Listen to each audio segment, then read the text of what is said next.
So today I had garage door install. I do, well, this is the house I'm living in, but when I do more expensive homes, not that this is a real expensive home, but when I do more expensive homes, I put in an 18-foot by 8-foot high garage door. A standard garage door is 16 foot by 7 foot. I do an 18-foot by 8 foot. The reason I do that is, people pick up trucks or big vehicles. It just makes it easier for them. And then if I do a single, that's on a double. If I do a single, now this is a 3-car garage, I have both. I do a 9-foot by 8 foot. Again, for people to pick up trucks or larger vehicles, Suburbans. And now this pickup truck here is a F-250, so I can get in there if I go really slow without folding the mirrors in. The mirrors will clear, but not by much, just a couple inches on each side. So usually, if I'm going to back in or go in, a 9-foot garage door, I usually just push the button and the mirrors fold in. It's just so I don't have to just go real slow and kind of wiggle it in there. Not wiggle it, but just going real slow and with a lot of caution. So I just fold the mirrors in. But it's nice to that's about the biggest vehicle on the road. Obviously, if you have a Suburban or an Escalade or a bigger Denali, you don't have to worry about folding the mirrors in. But that's why I do bigger garage doors. I did do these. They're kind of carriage door style. It's only a little bit more. I think I paid about $60 per door more to have the carriage style. I just think it looks a little nicer. These doors were about $5,000 installed with openers, just over $5,000. And then on the inside, I got non-insulated garage doors. I didn't see the reason to have insulated. Not in this part of Texas. You can't even see any of it. That's right. It's kind of the cameras. I guess it's showing. It's darker than the camera showing it, so which is pretty good actually. Yeah. So I got two chain drive openers, LiftMaster openers, half horse openers, uninsulated doors. I mean, it doesn't get that cold here, so there's no reason to have insulated. I mean, they cost quite a bit more.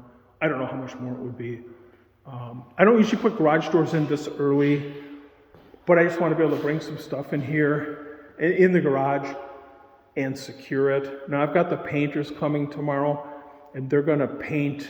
The garage is just white, so I'm just going to have them paint the garage only, so I can put some tools and some stuff in here, and not have to worry about being in the way of the painters. And then I don't have to keep worry about taking tools home at night.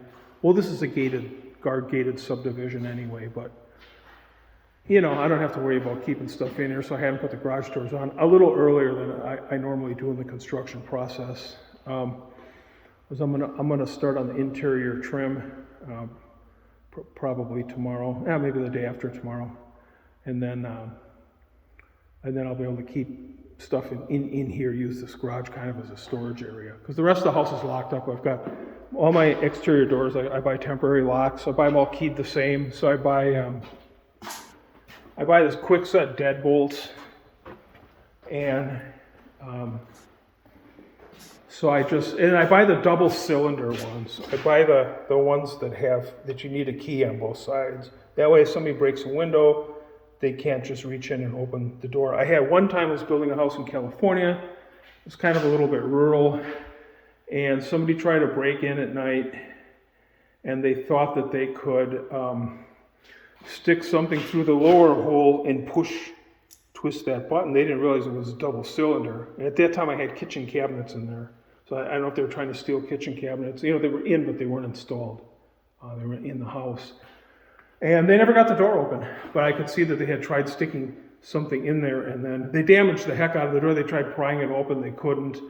Also, when I put these temporary locks in, I get like 2.5-inch drywall screws in the strike plate that they give you with it, and I screw those in so that they go into the 2x4 frame.